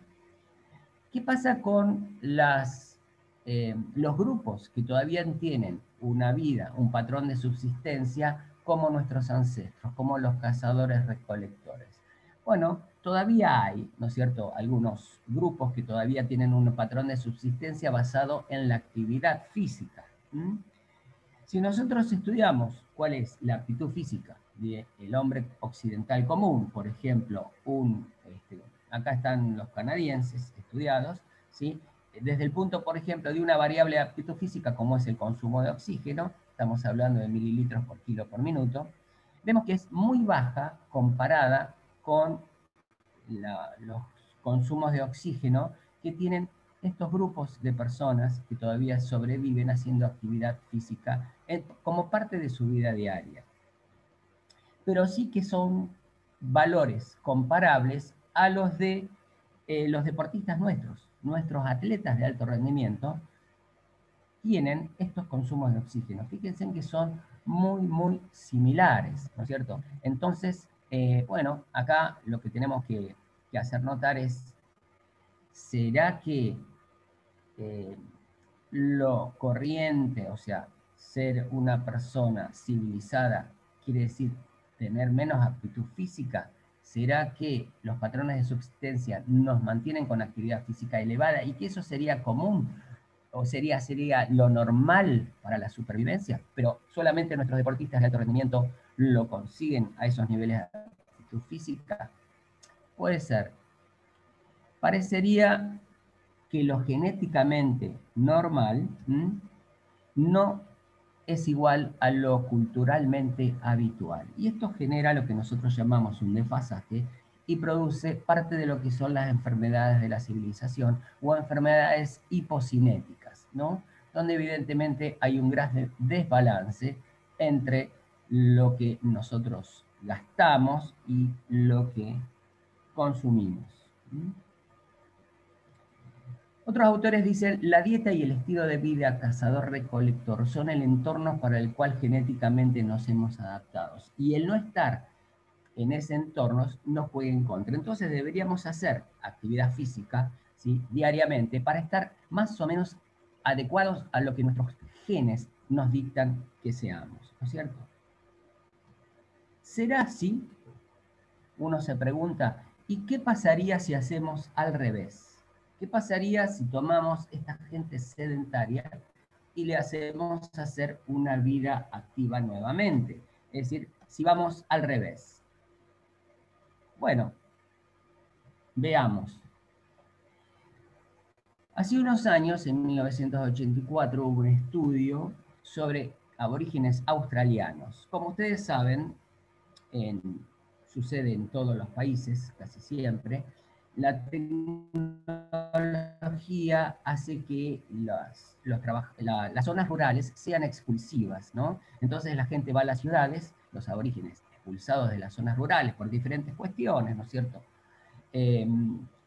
Van hacia zonas, hacia las ciudades y adquieren las patologías propias de la civilización. Por ejemplo, el sedentarismo, la obesidad, la diabetes, ¿no? Entonces, lo que ellos hicieron fueron tomar aborígenes que vivían en la ciudad y que eran en este momento diabéticos, que tenían sobrepeso, y les dijeron, bueno, muchachos, vuelven a cazar y recolectar para sobrevivir.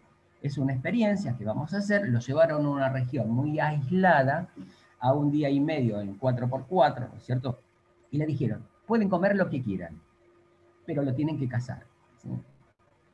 Muy bien, así que esta gente, ¿qué le pasó? Y tuvo que hacer un aumento de la actividad física para conseguir la comida.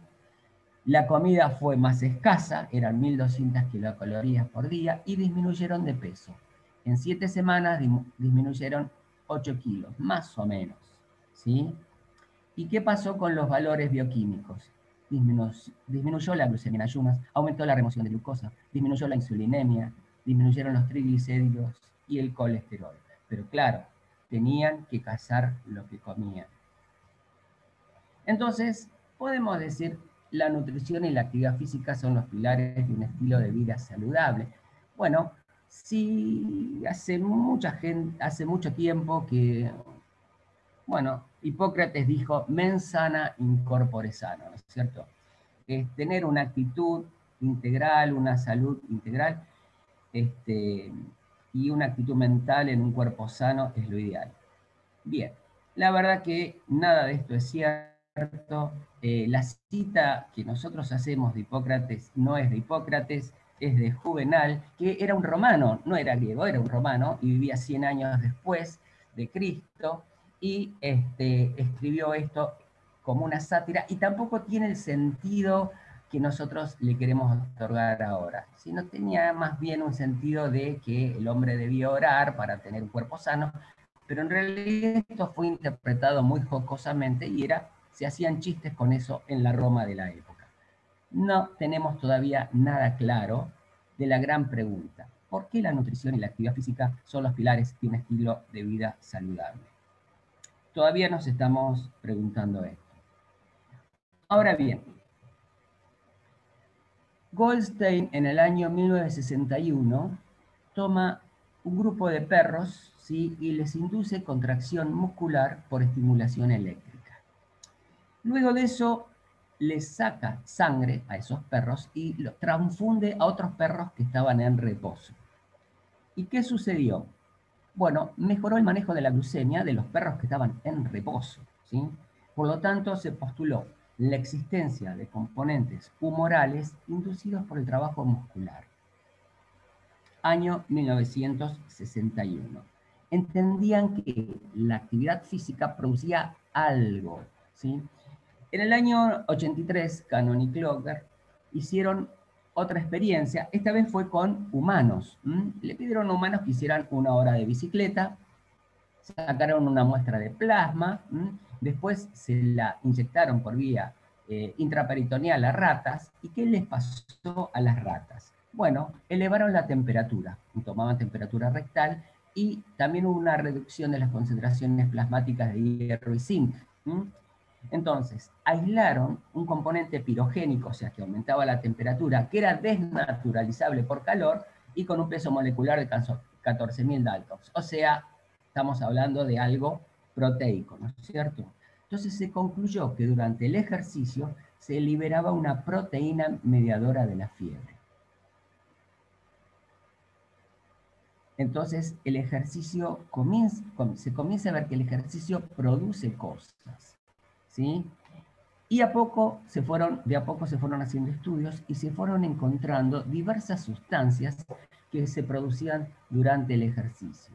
Y así se fueron conociendo algunas sustancias como las interleuquinas, el factor inhibidor de la leucemia, el factor neurotrófico derivado del cerebro, en fin, muchísimos trabajos donde se encontraban a nivel experimental, o sea, en cultivos celulares, pero también se encontraron en situaciones de entrenamiento en humanos. Entonces, se comenzó a pensar al músculo de otra forma. Se lo comenzó a ver al músculo como un órgano endocrino, que es más o menos en lo que estamos en este momento, tratando de cambiar el paradigma y decir, el músculo no es solamente una herramienta mecánica para mover palancas óseas, sino que también produce diferentes sustancias que van a tener efectos paracrinos y autocrinos. Esto quiere decir, paracrinos y autocrinos significa que produce sustancias que van a actuar sobre el mismo músculo o sobre tejidos adyacentes, y aquí tenemos una gran variedad de sustancias que están trabajando sobre el mismo, la misma fibra muscular, por ejemplo, para inhibir o para estimular algún elemento. Y así tenemos la miostatina, que es inhibidora, la decorina, que es estimuladora, los factores de crecimiento tipo insulina, la apelina, la interleuquina 15, la interleuquina 6. Algunas van a actuar en situaciones de trabajos de fuerza, otros en trabajos de endurancia. Pero también se vio que tenía efectos endocrinos la actividad muscular. ¿Qué quiere decir? Que cuando el músculo trabaja, libera sustancias que van a hacer impacto a nivel de cerebro, a nivel de tejido adiposo, a nivel hepático, en hueso, en la inmunidad, en el páncreas, en lo vascular. Y esto se le suma a estos efectos paracrinos y autocrinos que habíamos mencionado antes, ¿no es cierto? Incluso hasta se postula en la inhibición de ciertos tumores. Empezamos a entender por qué la actividad física es tan importante. ¿Por qué la interleuquina 6, que aumenta en el ejercicio, ¿no es cierto?, mejora el consumo de glucosa, aumenta la oxidación de las grasas. Y esto produce a su vez la activación de la vía de la MPK, ¿no es cierto?, que es una reguladora del metabolismo energético, ¿no es cierto? Y que todo esto fue anulado, que es el gráfico que tenemos ahí en el centro y arriba, cuando se inhibió a la interleuquina 6, ¿no es cierto? Cuando se inhibió experimentalmente la interleuquina 6, el ejercicio no produjo los beneficios, por ejemplo, sobre grasa abdominal, que se esperaba. Esto significa que es importantísima la actividad muscular para la secreción de estas sustancias que van a tener impacto en todo el organismo.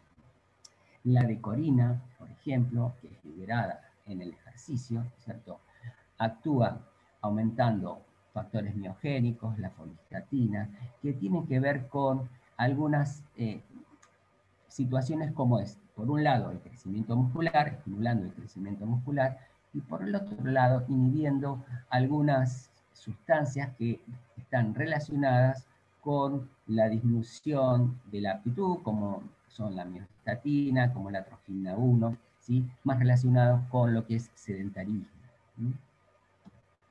La iricina, que es una sustancia que está bastante en debate en este momento, pero tiene que ver, por ejemplo, con la transformación de la grasa corporal, haciéndola más marrón, llenándola más con mitocondrias, y de este modo transformándola en un órgano más relacionado con el control metabólico del organismo total. Y así podríamos seguir hablando de las interleuquinas, el factor neurotrófico derivado del cerebro, la apelina, ¿sí?, relacionada con la producción de óxido nítrico, ¿sí? Como ustedes ven, tenemos una gran cantidad de sustancias que recién estamos conociendo algunas, y lo que también tenemos que ver es si estas pueden ser blanco terapéuticos, ¿no es cierto?, en algunas situaciones. Hace unos años se publicaba siempre estamos hablando de publicaciones de revistas importantes, ¿no es cierto?, como Diabetes. Acá tenemos una publicación donde se estudió los efectos del ejercicio sobre la grasa, sobre el tejido adiposo, sobre la grasa blanca, y cómo aumentaba la cantidad de mitocondrias, por ejemplo, en la grasa blanca de ratones entrenados. Y si se utilizaban técnicas quirúrgicas trasplantando parte de esa grasa entrenada a ratones que no tenían grasa entrenada, los efectos metabólicos pasaban al otro ratón. Entonces comenzamos a hablar ya no solamente de mioquinas, sino de adipoquinas, ¿sí? También el tejido graso comienza a ser tomado en cuenta como un tejido con capacidad para aportar al metabolismo general del organismo, al control glucémico, por ejemplo. Hace unos años tuvimos el aporte de Lynn Margulis, no sé si la conocen, quizás muchos la conozcan porque, bueno, fue una científica que tuvo que luchar muchísimo para poder hacer valer sus teorías. Ella propuso en los años 60 la teoría de la endosimbiosis, ¿no? En el proceso evolutivo humano, donde algunas bacterias aerobias fueron ingeridas por otras, donde no fueron ingeridas, pero no fueron digeridas, y se produjo un aporte de energía que fue muy útil para estas células, que se transformaron luego en células eucariotas, ¿no es cierto?, y dieron origen a las líneas animales. Lo mismo sucedió con algunas células que ingirieron bacterias relacionadas con la fotosíntesis que provocaron la producción de los cloroplastos que, bueno, dieron origen a las líneas evolutivas vegetales, ¿no es cierto? Entonces, de ahí la importancia, ¿no es cierto?, para la evolución humana de las mitocondrias. Las mitocondrias son incorporadas hace millones de años en nuestras células y ustedes saben muy bien que el ADN de las mitocondrias, el ADN mitocondrial, no tiene nada que ver con el ADN humano. Es más, las mitocondrias no son de papá y de mamá, las mitocondrias son solamente de mamá. Cuando el espermatozoide entra dentro del ovocito, son destruidas las únicas mitocondrias que el papá estaba aportando, ¿no es cierto? Entonces nos quedamos sin aportar mitocondrias a nuestros hijos y la mamá sí aporta mitocondrias. Una genialidad. Bien, lo que estamos hablando entonces es de que fue muy saludable la incorporación de mitocondrias para la evolución, la línea evolutiva de los animales, y nosotros, bueno, todavía seguimos utilizando esta simbiosis, ¿no es cierto? Sin embargo... Nelio, discúlpame, te lo quedan que tenemos... 2-3 minutitos. Sí. Discúlpame, perfecto.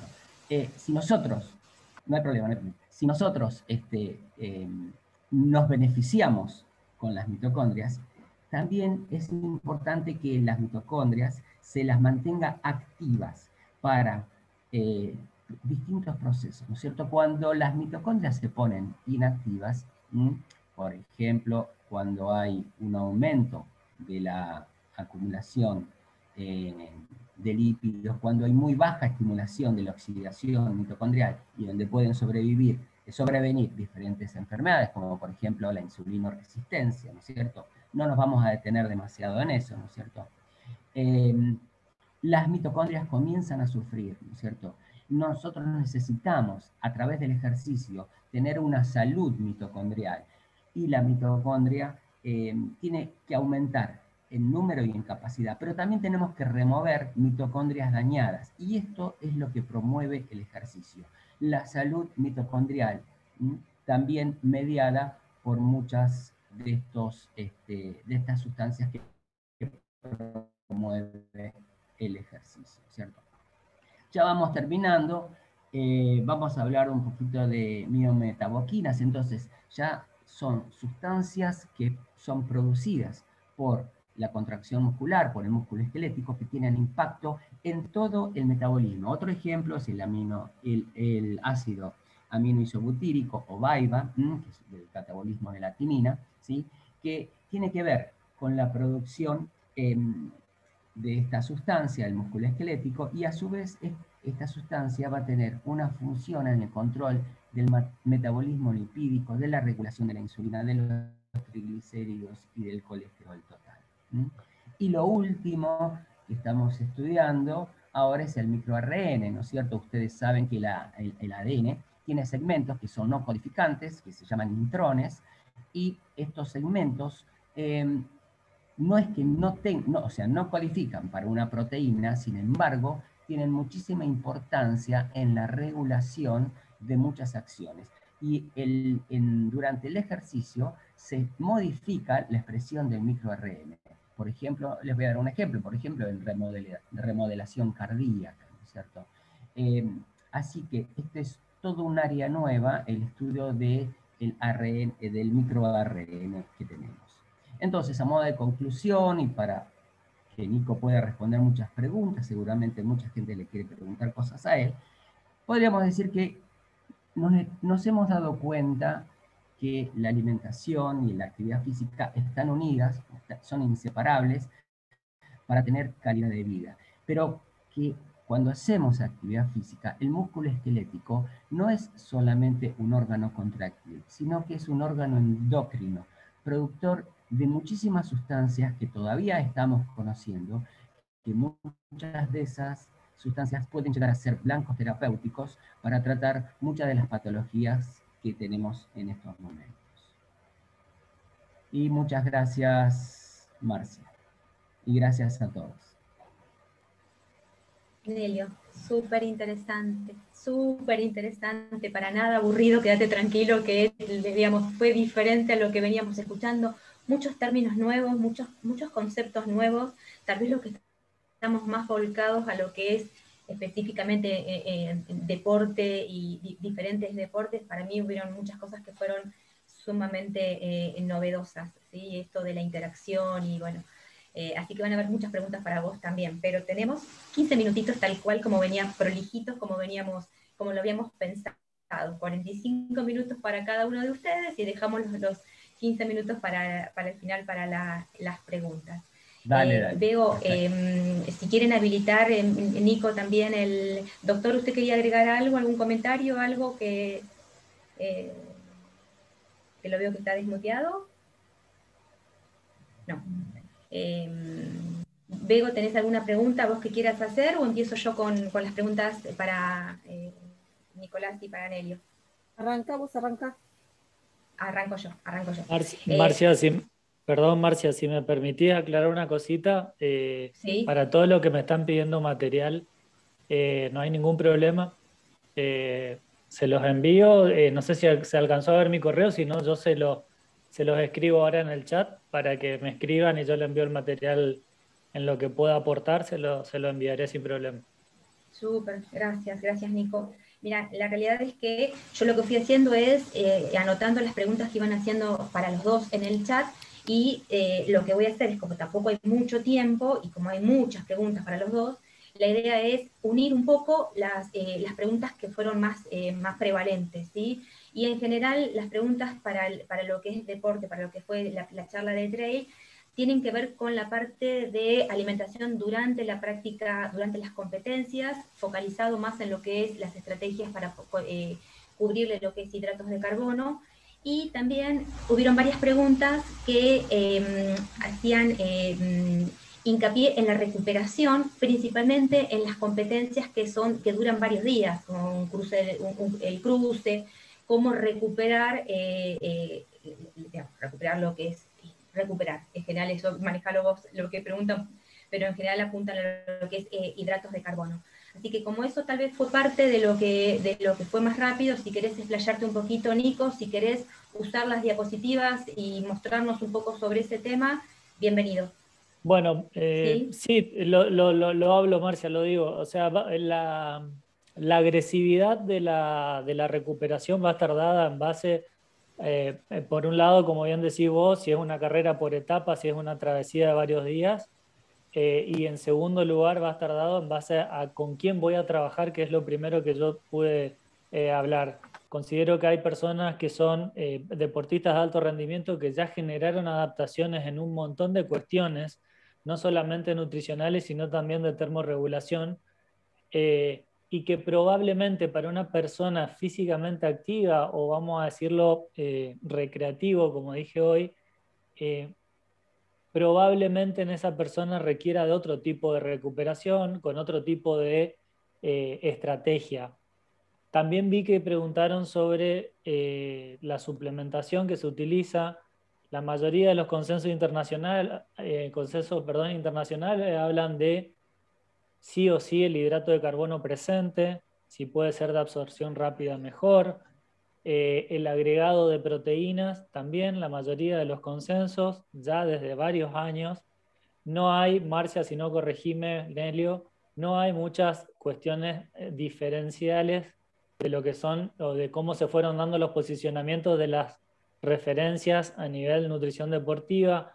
Hablo del ACCM, hablo del AIS, de lo que es la Sociedad de Nutrición Deportiva a nivel internacional.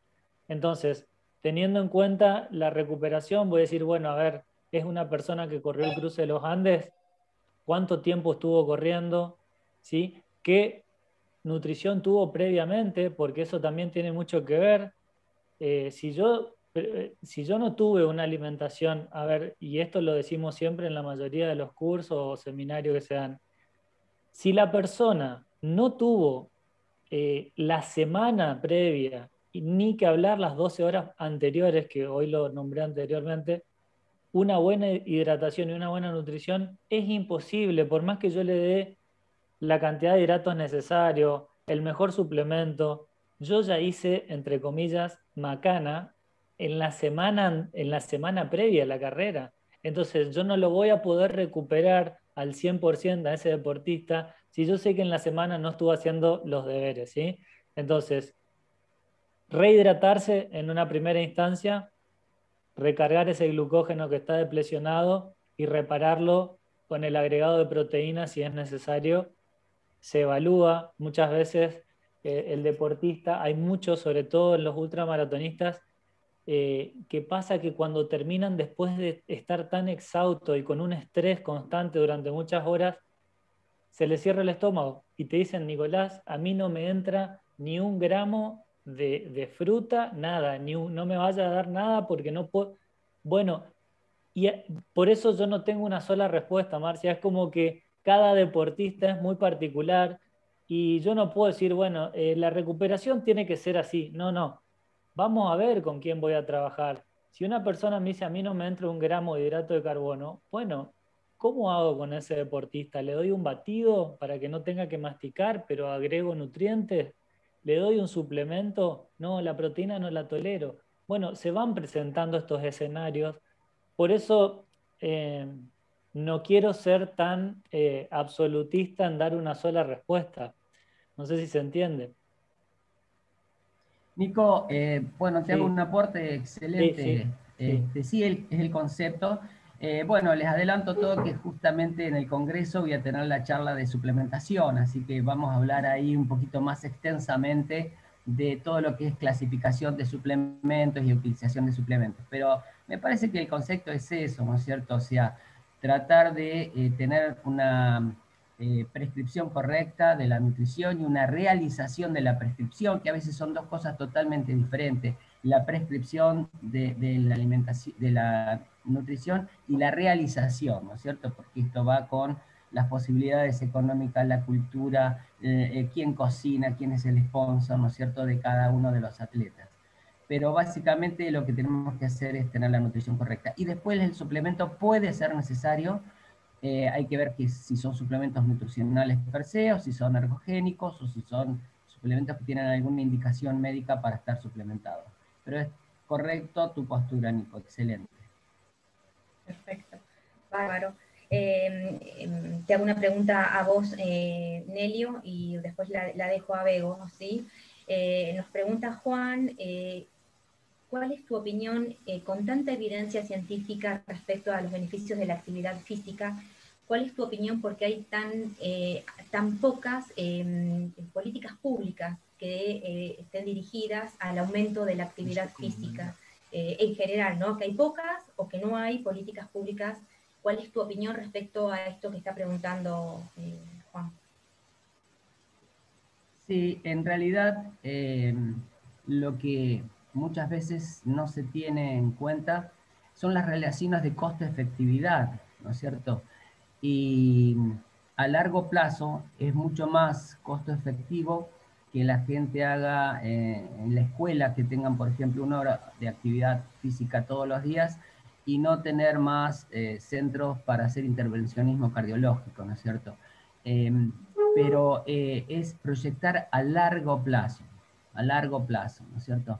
Yo les cuento, por ejemplo, una situación que a mí me pasó en Santos, no sé si conocen la isla de Santos en Brasil.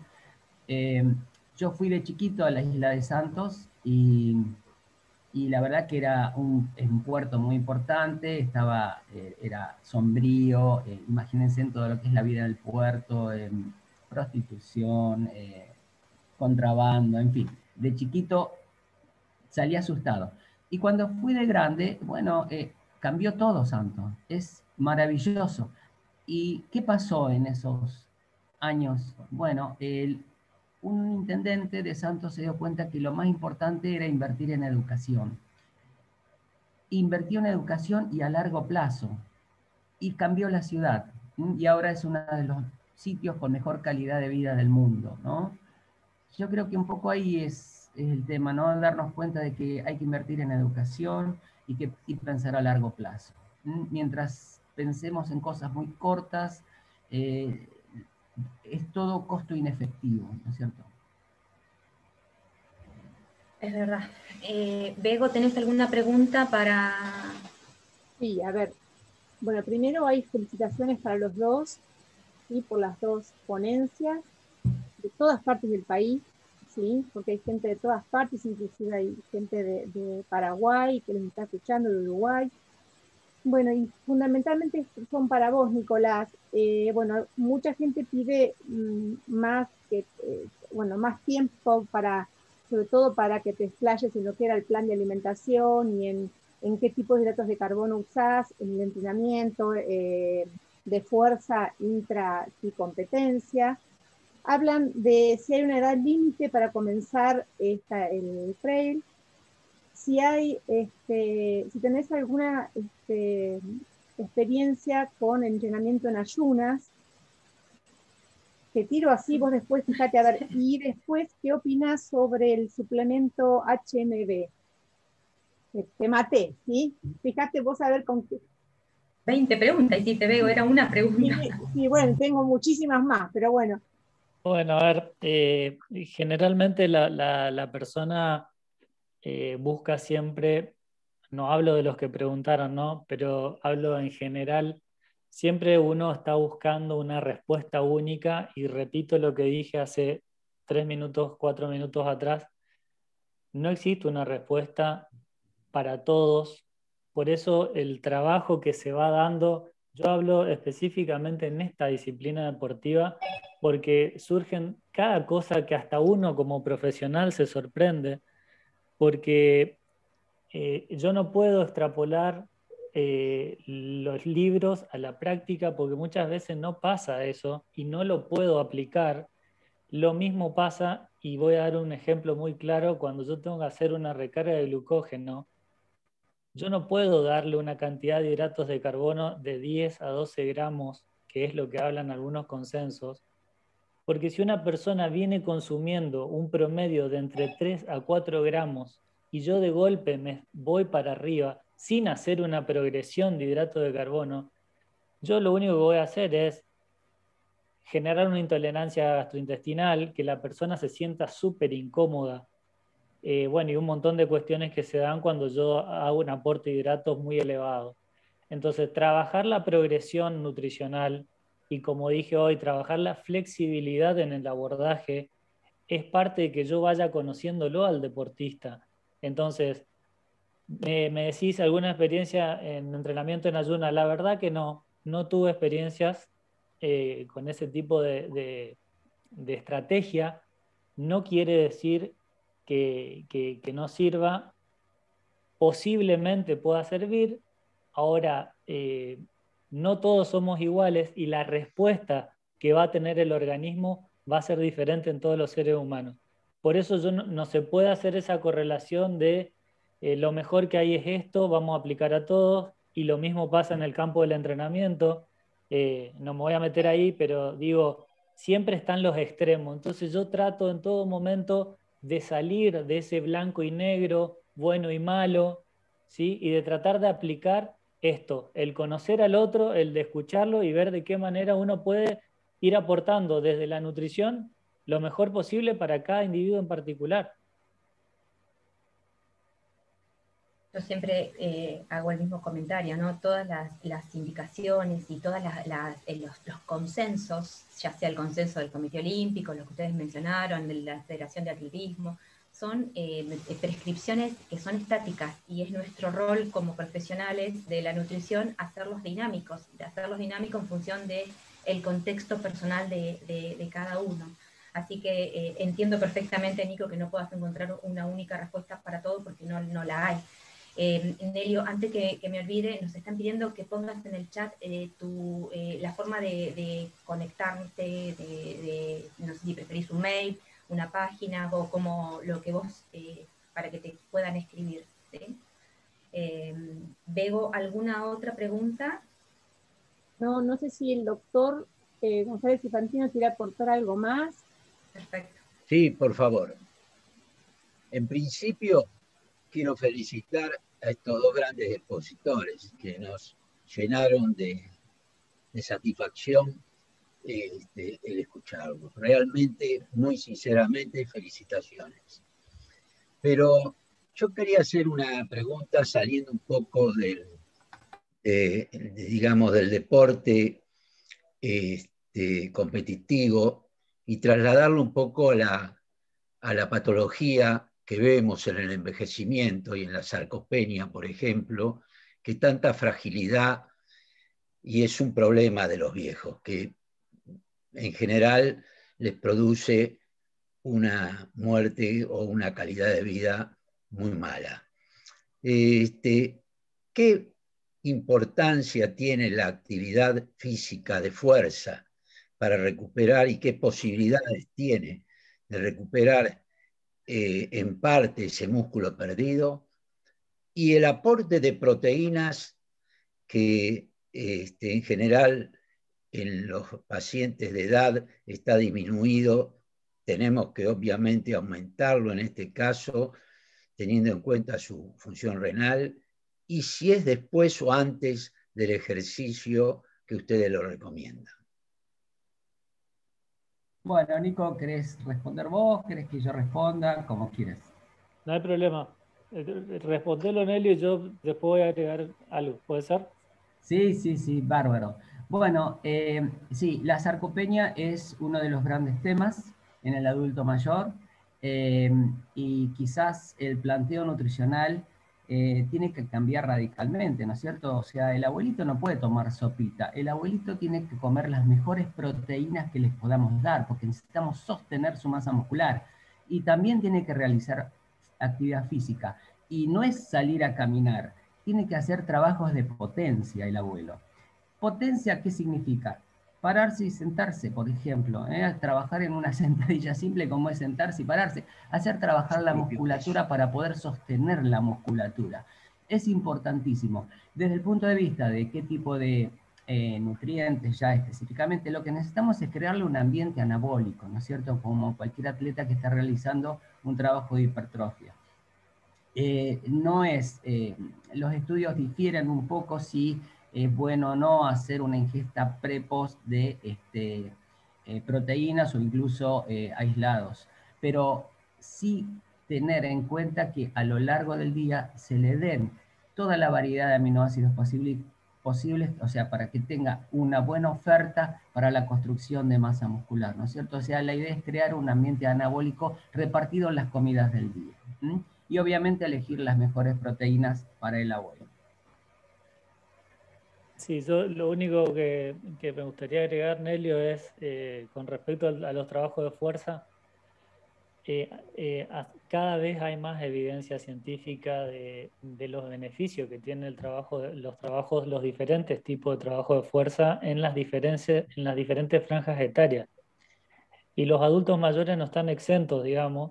Por eso es importante entender la importancia que tienen los trabajos de fuerza.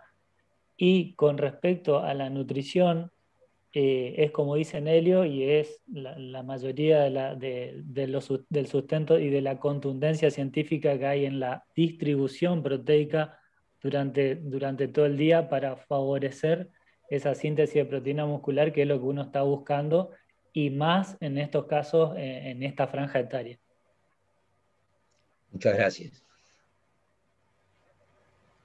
Bueno, creo que ahí está, Nelly, pensé que habías puesto vos tu mail. Yo no sé si quieren hacer un cierre cada uno de ustedes. La verdad es que son las 9:02 y la idea es ser lo más respetuosos posible con los tiempos, por eso tuve que interrumpirlos y bueno, el doctor, no sé si usted quiere hacer algún comentario en el cierre o Begonia, y bueno, si no, estamos dando por finalizada nuestro simposio. Sí. No, les súper agradecemos, la verdad que quedaron muchísimas preguntas, hubo mucho interés, hubo mucha gente escuchando, y bueno, los invitamos para noviembre para que nos acompañen, y realmente vamos a ampliar muchísimo estos temas. Y como decía Nelio, esto es simplemente una muestra de lo que va a ser nuestra actividad para la que hemos trabajado muchísimo, y bueno, y los esperamos. Así que de mi parte no tengo nada más que decir que agradecerles a los dos expositores, brindarles nuestro agradecimiento desde la Sociedad Argentina de Nutrición, al doctor Infantino por habernos dado la posibilidad de hacer este simposio. Bueno, estoy hablando de parte de la doctora Claudia Valenti y de parte mía. Si no hay ningún otro comentario de parte de... ¿Cómo, Bego? No, Marcia, solamente algo queda, que nos encontramos nuevamente en esta preparación para el Congreso, en este camino al Congreso. Los esperamos de esta manera el 26 de agosto, con un tema también muy importante, que es diabetes tipo 2, una enfermedad heterogénea, de la fisiopatología a la presentación clínica. Así que vamos a hacer un encuentro como este y los esperamos a todos. Cerramos nomás, Marcia. Muchas gracias. Y los esperamos en el Congreso. Muchas gracias y saludos para todos. Que estén muy bien. Bueno. Chao, chao. Chao, chao. Un abrazo. Muchas gracias.